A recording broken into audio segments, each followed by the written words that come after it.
आप तमाम लोग जानते हैं कि किस तरह से पिछले दिनों नीतीश कुमार और तेजस्वी यादव के नेतृत्व में बिहार में एक जातीय जनगणना का नतीजा आप तमाम लोगों ने देखा।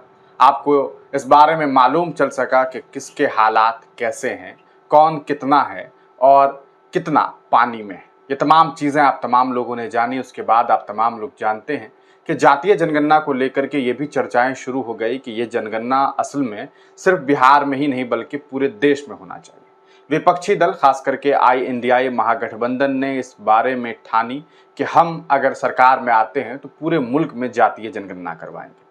आपको बताते चले कि जब बिहार में जातीय जनगणना हुआ उसके बाद एक बड़ा फैसला बिहार के कैबिनेट ने लिया।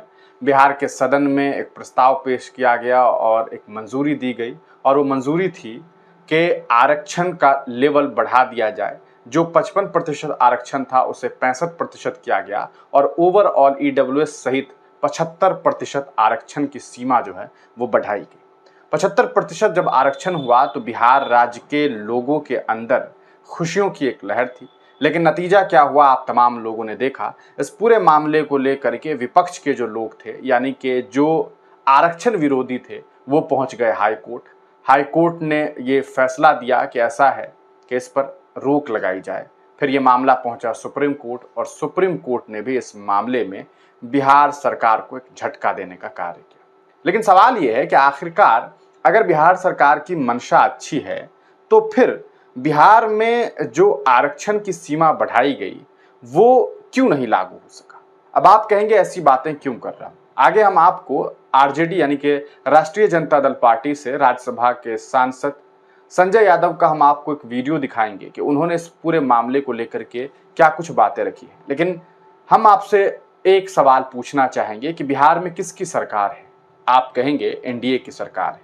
केंद्र में किसकी सरकार है। आप कहेंगे NDA की सरकार है। जब दोनों ही जगह NDA की सरकार है तो फिर कोर्ट का, न्यायालय के फैसले का इंतजार आखिरकार ये लोग क्यों कर रहे हैं। अगर वाकई ये लोग आरक्षण विरोधी नहीं हैं और ये चाहते हैं कि बिहार वासियों को आरक्षण जो है वो 75% मिल पाए, जो कि ये लोग कहते तो हैं लेकिन इनके कथनी में और करनी में फर्क दिखाई देता है। सवाल यह है कि जब केंद्र में भी ये हैं, राज्य में भी सरकार इनकी है, तो फिर आरक्षण की सीमा जो बढ़ाई गई उसे 9वीं अनुसूची में क्यों नहीं शामिल की जा रही है।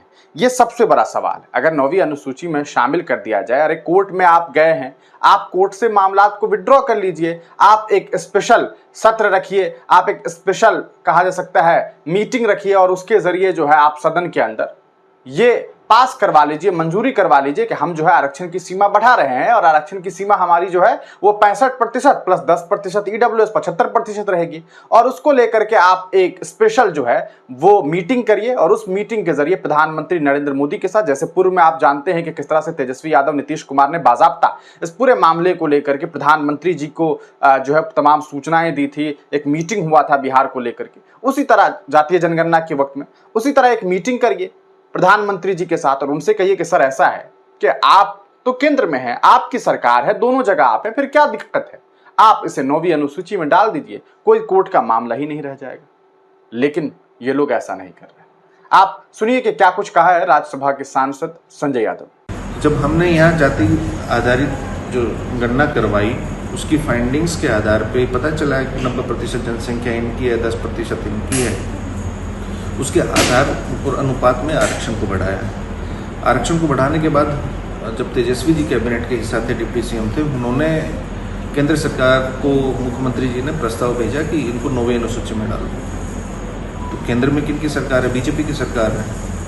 वो तो वैचारिक तौर पे इसके विरोधी हैं, दिखाने के लिए, जुबानी खर्च के लिए बोल देते हैं। अगर वो आरक्षण के समर्थक हैं तो उसको 9वीं अनुसूची में डाल देते हैं, क्या हर्ज आता। तमिल, ऐसा नहीं कि बिहार प्रथम राज्य है जिसका डालना था, तमिलनाडु का पहले से डला हुआ है,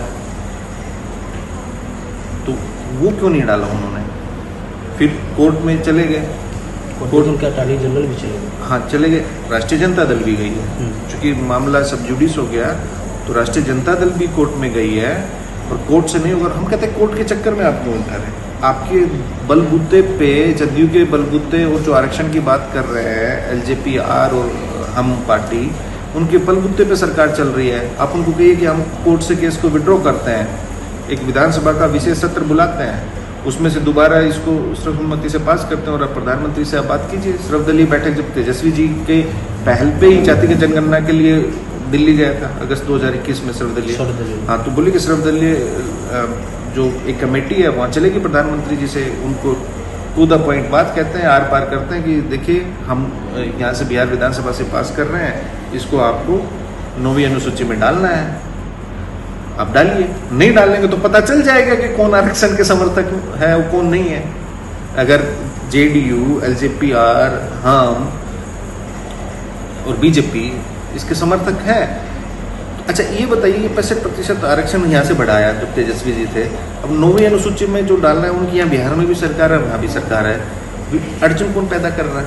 भाजपा कर रही है। भाजपा कर रही है, तो फिर वो कैसे कह सकते हैं हम उसके समर्थक हैं? अपने मुख्य पत्र में भी कहा है। हम वही कह रहे हैं ना, वो शुरू से उसके विरोध में रहे हैं। जब मंडल कमीशन लागू हुआ तो उसके खिलाफ कमंडल लेके कौन निकला था? कमंडल में जो लड़का जला अडवाणी जी मिलने भी गए थे, हाँ, गोस्वामी। और उस कमंडल के रथ के सारथी कौन थे जो आज प्रधानमंत्री हैं? तो क्या आप पिछड़ों को, अति पिछड़ों को, दलितों को इतना बेवकूफ़ समझते हैं कि वो नहीं जानते? अच्छा, इतने ही आप आरक्षण के प्रबंधक, हम कल सुन रहे थे आदरणीय प्रधानमंत्री जी का हरियाणा में भाषण कि मेरे रहते आरक्षण का। मध्य प्रदेश में आपकी सरकार है, ओबीसी को कितना आरक्षण है? वहाँ 14% मिलता है, उनको तो 27 भी नहीं मिलता। और अन्य राज्यों में आपकी सरकार है, कितना मिलता है आरक्षण? हरियाणा में आपकी सरकार ने, इसी बीजेपी सरकार ने क्रीमी लेयर की सीमा ओबीसी के लिए 8 लाख होती है सालाना, उन्होंने घटा के 6 लाख कर दी थी। अब चुनाव आया है, ओबीसी संगठन जागरूक हुए तो उन्होंने फिर किया है।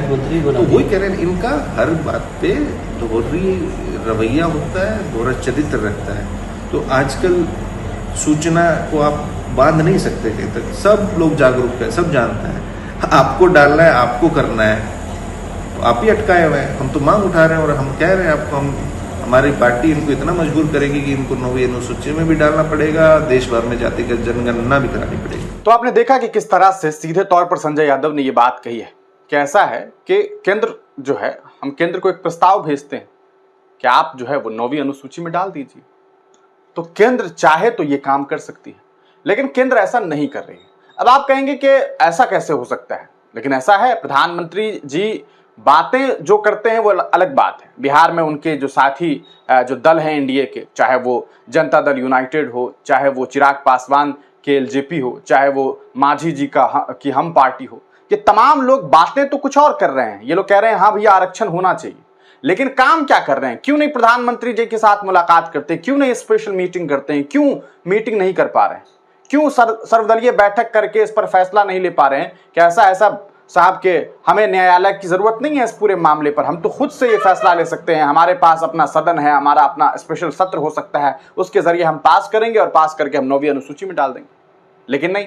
अब आपने सुना है किस तरह से संजय यादव ने बताया कि अगर वाकई ये लोग आरक्षण प्रेमी होते तो मध्य प्रदेश में तो इनकी सरकार, वहां ओबीसी को महज 14% आरक्षण ये लोग दे रहे हैं, 27% भी नहीं दे पा रहे हैं। इसके अलावा आपको उन्होंने एक एग्जाम्पल दिया हरियाणा का कि हरियाणा में किस तरह से पिछले दिनों जब आरक्षण की सीमा की बात हुई तो क्रीमी लेयर वालों को इन्होंने क्या किया, इन्होंने 6 लाख कर दिया 8 लाख की जगह। लेकिन चूंकि चुनाव का वक्त आ गया है तो दबाव में फिर इन लोगों ने सीमा बढ़ाई, 8 लाख कर दी।